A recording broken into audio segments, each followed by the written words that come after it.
Hello friends, आज हम साखियाँ एवं शब्द का फुल एक्सप्लेनेशन करेंगे। साखियाँ एवं शब्द कबीर द्वारा रचित है। कबीर के जन्म और मृत्यु के बारे में अनेक किंवदंतियाँ प्रचलित है। कहा जाता है कि सन 1398 में काशी में उनका जन्म हुआ और सन 1580 के आसपास मगहर में देहांत। कबीर ने विधिवत शिक्षा नहीं पाई थी, परंतु सत्संग, पर्यटन तथा अनुभव से उन्होंने ज्ञान प्राप्त किया था। यहाँ संकलित साखियों में प्रेम का महत्व, संत के लक्षण, ज्ञान की महिमा, बाह्याडंबरों का विरोध आदि भावों का उल्लेख हुआ है। पहले शब्द यानी पद में बाह्याडंबरों का विरोध एवं अपने भीतर ही ईश्वर की व्याप्ति का संकेत है, तो दूसरे शब्द में ज्ञान की आंधी के रूपक के सहारे ज्ञान के महत्व का वर्णन है। कबीर कहते हैं कि ज्ञान की सहायता से मनुष्य अपनी दुर्बलताओं से मुक्त होता है। प्रत्येक साखियों को पढ़ने से पहले हम कुछ शब्दार्थ को जानेंगे। आप इन शब्दार्थ के स्क्रीनशॉट ले लीजिए। जैसे पहला है मानसरोवर, तिब्बत में बड़ी झील, मनरूपी सरोवर अर्थात हृदय। सुभर यानी अच्छी तरह भरा हुआ। हंस यानी हंस पक्षी जो कि जीव का प्रतीक है। केली क्रीड़ा, कराही करना। मुक्ताफल यानी मुक्ति, मोती, प्रभु की भक्ति, उड़ी उड़कर। अनत यानी अन्यत्र, कहीं और। जाही यानी जाते हैं। मानसरोवर सुभर जल, हंसा केली कराही, मुक्ताफल मुक्ता चुगय, अब उड़ी अनत न जाही। इसका भावार्थ है कि मानसरोवर यानी मन रूपी सरोवर मतलब हृदय स्वच्छ जल से पूरी तरह भरा हुआ है। उसमें हंस क्रीड़ा करते हुए मोतियों को चुग रहे हैं। वे इस आनंददायक स्थान को छोड़कर अन्यत्र कहीं जाना नहीं चाहते हैं। आशय यह है कि जीवात्मा प्रभु भक्ति में लीन होकर मन में परम आनंद का सुख लूट रहे हैं। वे स्वच्छंद होकर मुक्ति का आनंद उठा रहे हैं। वे इस सुख यानी मुक्ति को छोड़कर अन्यत्र कहीं नहीं जाना चाहते हैं। अगला शब्दार्थ है प्रेमी यानी प्रेम करने वाला, जो कि प्रभु भक्त है यानी ईश्वर का भक्त। दूसरा फिरौं यानी घूमता हूँ, होई हो जाता है। प्रेमी ढूंढत मैं फिरौं, प्रेमी मिले न कोई, प्रेमी को प्रेमी मिले, सब विष अमृत होए। कवि कहता है कि मैं ईश्वर प्रेमी अर्थात प्रभु भक्त को ढूंढता फिर रहा था, पर अहंकार के कारण मुझे कोई प्रभु भक्त न मिला। जब दो सच्चे प्रभु भक्त मिलते हैं तो मन की सारी विष रूपी बुराइयाँ समाप्त हो जाती हैं तथा मन में अमृतमयी अच्छाइयाँ आ जाती है। इसका अन्य भाव है कि अहंकार में मैं प्रभु को ढूंढ रहा था, पर प्रभु की प्राप्ति नहीं हो रही है। ईश्वर की प्राप्ति होते ही अहंकार सद्गुणों में बदल जाता है। शब्दार्थ हस्ती हाथी, सहज प्राकृतिक समाधि, दुलीचा कालीन, श्वान कुत्ता, भूकंदे यानी भौंकने दो, झक मारना यानी समय बर्बाद करना। हस्ती चढ़िए ज्ञान को, सहज दुलीचा डारी, श्वान रूप संसार है, भूकंदे झक मारी। इसका भावार्थ है कि कवि का कहना है कि ज्ञान प्राप्ति में लगे साधकों को कवि संबोधित करते हुए कहता है, तुम ज्ञान रूपी हाथी पर सहज समाधि रूपी आसन यानी कालीन बिछाकर अपने मार्ग पर निश्चिंता पूर्वक चलते रहो। यह संसार कुत्ते के समान है जो हाथी को चलते देखकर निरुद्देश्य यानी बिना किसी उद्देश्य के भौंकता रहता है। अर्थात साधक को ज्ञान प्राप्ति में लीन देखकर दुनिया वाले अनेक तरह की उल्टी सीधी बातें करते हैं, परंतु उसे दुनिया के लोगों की निंदा की परवाह नहीं करनी चाहिए। पखापखी यानी पक्ष और विपक्ष, कारणय कारण, भुलान भूला हुआ, निरपक्ष निष्पक्ष, भजय भजन करना, स्मरण करना, सोई वही, सुजान चतुर, ज्ञानी या सज्जन। पखा पखी के कारण सब जग रहा भुलान, निरपक होई के हरि भजय सोई संत सुजान। इसका भावार्थ है कि लोग अपने धर्म संप्रदाय को दूसरों से बेहतर मानते हैं। वे अपने पक्ष का समर्थन तथा दूसरे की निंदा करते हैं। इसी पक्ष विपक्ष के चक्कर में पड़कर वे अपना वास्तविक उद्देश्य भूल जाते हैं। जो धर्म संप्रदाय के चक्कर में पड़े बिना ईश्वर की भक्ति करते हैं वही सच्चे ज्ञानी हैं। मुआ मर गया, सो जीवता वही जीता है। दुहु दोनों, निकटी पास नज़दीक, जाई जाता है। हिंदू मुआ राम कही, मुसलमान खुदाई, कहे कबीर सो जीवता जो दुहु के निकटी न जाई। निराकार ब्रह्म की उपासना की सीख देते हुए कवि कहता है कि हिंदू राम का जाप करते हुए तथा मुसलमान खुदा की बंदगी करते हुए मर मिटे तथा आने वाली पीढ़ी के लिए कट्टरता छोड़ गए। वास्तव में राम और खुदा तो एक ही है।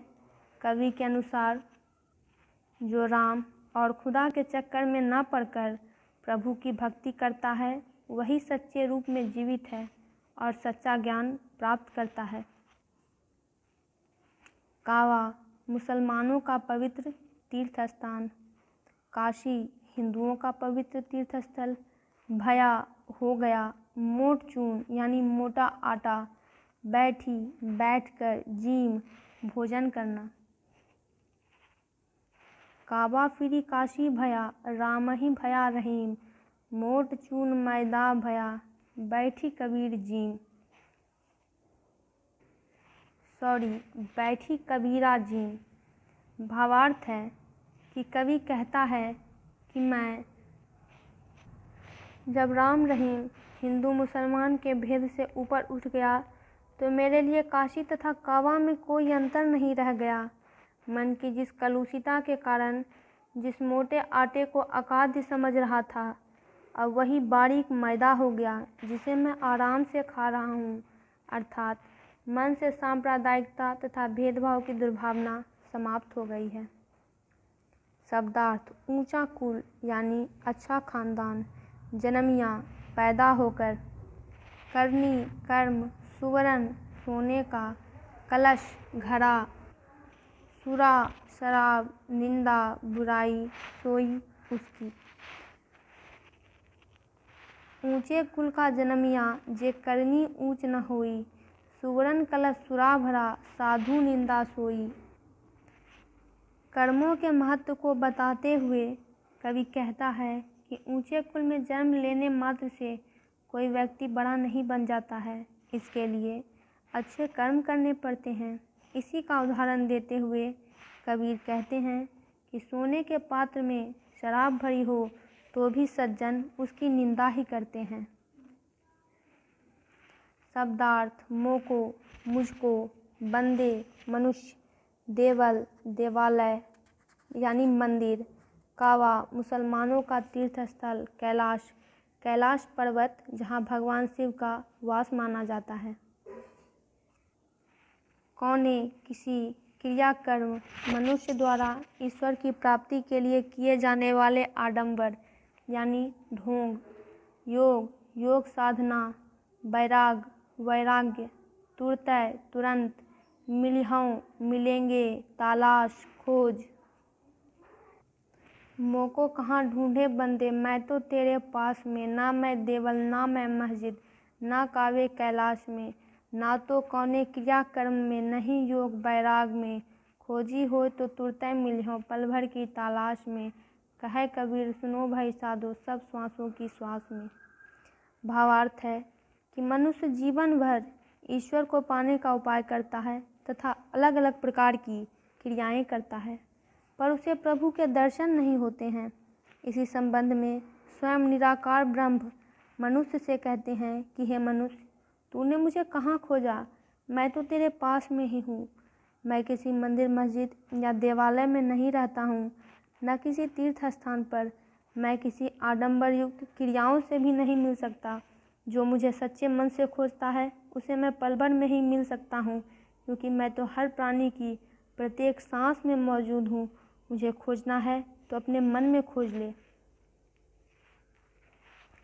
शब्दार्थ: भ्रम, संदेह, टाटी, घास फूस तथा बांस की फट्टियों से बनाया गया आवरण। उड़ानी, उड़ गई। माया, मोह यानी रस्सी। बांधी, बंध कर। हिति, स्वार्थ। चित्त, मन। द्वय यानी दो। थूनी, सहारे के लिए लगाई गई लकड़ी यानी टेक। गिरानी, गिर गई। बलिंदा, मोटी बल्ली जो छप्पर के बीचों बीच बांधी जाती है। टूटा यानी टूट गया। तृष्णा यानी तृष्णा, लालच। छानी, छप्पर। कुबुद्धि, दुर्बुद्धि। भांडा यानी बर्तन। योग जुक्ति यानी योग साधना के उपाय। निर्चु, तनिक भी। चुवै, टपकना। निकसिया यानी निकल गया। जानी, समझ में आई। बूथा यानी वर्षा। भीना, भीग गया। भान, भानु यानी सूरज। उदित भया, निकल आया।